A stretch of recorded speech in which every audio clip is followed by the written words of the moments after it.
किसान भाइयों नमस्कार। मैं हूं दशरथ धाकड़। आप देख रहे हैं डी फार्मिंग यूट्यूब चैनल। इस वीडियो में हम गेहूं की खेती के बारे में बात करेंगे। गेहूं में 20 से 50 दिन के बीच में कौन कौन से कार्य करने चाहिए।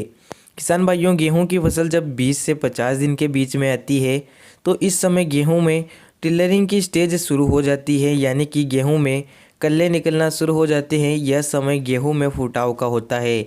गेहूं की खेती से बम्पर उत्पादन लेने के लिए गेहूं में ज़्यादा फुटाव का होना ज़रूरी है, ताकि गेहूं की फसल अच्छे से ग्रोथ करने के साथ अगर ज़्यादा फुटाव आएगा तो अंत में ज़्यादा वालियाँ भी आएंगी और पैदावार भी ज़्यादा देगी।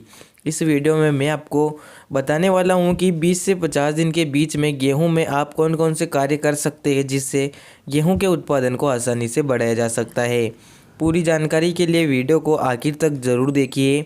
चैनल पर नए हो चैनल को सब्सक्राइब कर दीजिए, पास में घंटी के निशान को भी ज़रूर दबाइए, जिससे हम आगे कोई नया वीडियो अपलोड करें तो तुरंत आपको जानकारी मिल जाए। किसान भाइयों, गेहूं की फसल जब 20 से 50 दिन के बीच में आती है, इस समय गेहूं में कई प्रकार के छोटे बड़े खरपतवार भी नजर आते हैं।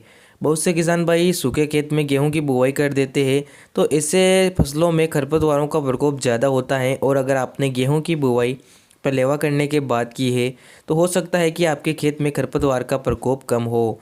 सबसे ज़रूरी है कि गेहूं की फसल से आप खरपतवार को उचित तरीके से नियंत्रित करें।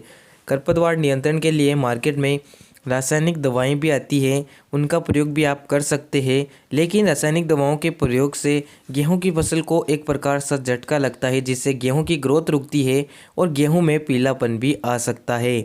इसके अलावा आप निराई गुड़ाई के सहारे भी गेहूं से खरपतवार को नियंत्रित कर सकते हैं। इसके बाद गेहूं में यूरिया का प्रयोग भी आपको 20 से 50 दिन के बीच में कर लेना चाहिए।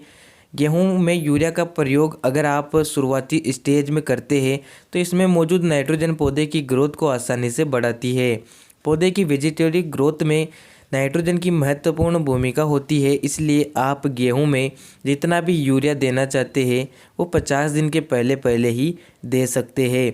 इस समय गेहूं में ग्रोथ की काफ़ी ज़्यादा आवश्यकता होती है, साथ ही गेहूं में पीलापन भी नज़र आता है। तो अगर आप यूरिया देते हैं तो यूरिया के माध्यम से नाइट्रोजन मिलती है, जिससे पौधा अच्छे से बढ़वार भी करता है और पौधे में पीलापन भी नहीं आता है। इस समय आपकी फसल अगर कमज़ोर नज़र आती है तो आप गेहूं में 20 से 50 दिन के बीच में NPK 19-19-19 का प्रयोग भी कर सकते हैं। इसके माध्यम से आपके खेत में नाइट्रोजन, फास्फोरस और पोटास की पूर्ति हो जाती है। अगर आपने बुआई के समय फास्फोरस और पोटास और नाइट्रोजन की पूर्ति नहीं की है तो NPK 19-19-19 के माध्यम से तीनों तत्वों की पूर्ति आप अपनी गेहूं की फसल में कर सकते हैं, जिससे गेहूं की फसल अच्छे से बढ़वार करती है, पीलापन भी नहीं आता है और गेहूं में ज़्यादा कल्ले भी निकलते हैं। तो 1 किलोग्राम प्रति एकड़ की दर से आप NPK 19-19-19 का 150 से 180 लीटर पानी में घोल बनाकर स्प्रे कर सकते हैं। इसके बाद इस समय सिंचाई का महत्वपूर्ण स्थान माना जाता है। किसान भाइयों, 20 से 50 दिन के बीच में आपको गेहूं में सिंचाई प्रबंधन भी उचित तरीके से करना होता है। अगर आपने पलेवा कर गेहूं की बुवाई की है तो आप पहला पानी लगा सकते हैं, और अगर आपने सूखे खेत में गेहूं की बुवाई की है तो आप दूसरा पानी 20 से 50 दिन के बीच में ज़रूर लगाइए। साथ ही दूसरे पानी में जिन पोषक तत्वों की कमी आपके खेत में नज़र आ रही है उन तत्वों की पूर्ति जरूर करें।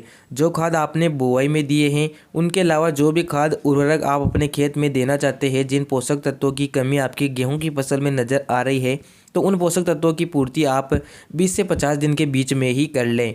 इसके बाद फसल को ज़्यादा पोषण की ज़रूरत नहीं होती है। अगर शुरुआत में पौधा सभी पोषक तत्व ग्रहण कर लेगा तो पौधा अच्छे से बड़ा आकार भी होगा उसका, और फुटाव भी ज़्यादा आएगा, ग्रोथ भी अच्छे से करेगा और पैदावार भी अंत में ज़्यादा देगा। तो 20 से 50 दिन के बीच में आप ये काम कर सकते हैं, जिससे गेहूं की फसल से आप बम्पर उत्पादन ले सकते हैं। उम्मीद करता हूँ जानकारी आपको पसंद आई होगी। वीडियो को लाइक और अधिक से अधिक शेयर ज़रूर करें। धन्यवाद। जय किसान।